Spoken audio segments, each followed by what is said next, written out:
san na ka ngak len khen ka ngak len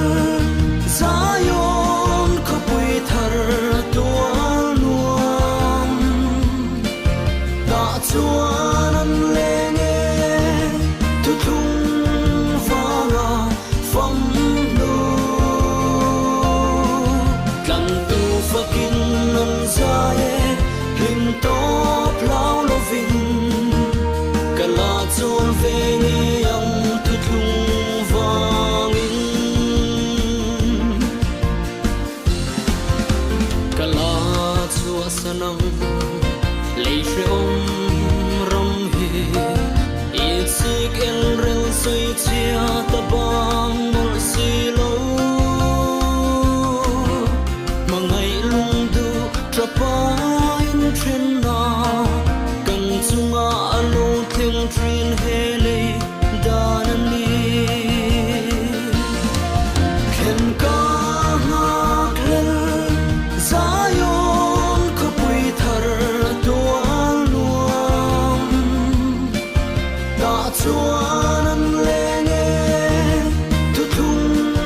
vanga phong nu tlan tu fakin an zae him to plau lovin kala chol ve nge ang tu thung vangin lei she pela van lung ain kan rum thin zayon ram kho pui moi thi ring suang ngai dam te an le ne ta chua dom lai tak sa chua sanin kat tha cholam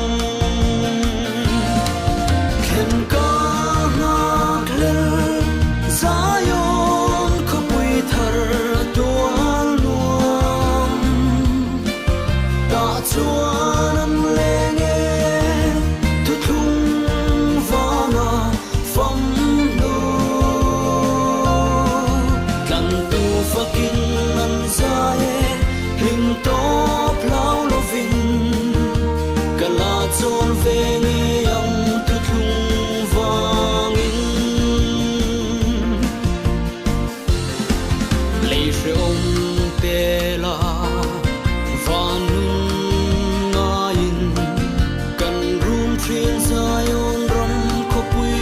moi thi ring sual ngai dam te an le nge ta chua dom lai tak sa chua sanin kat tha a cholam khen ka ngak len zayon ko pui thar tual nuam ta chuan an lenge tu thung vanga phong nu tlan tu fakin an zae him to plau lovin kala chol ve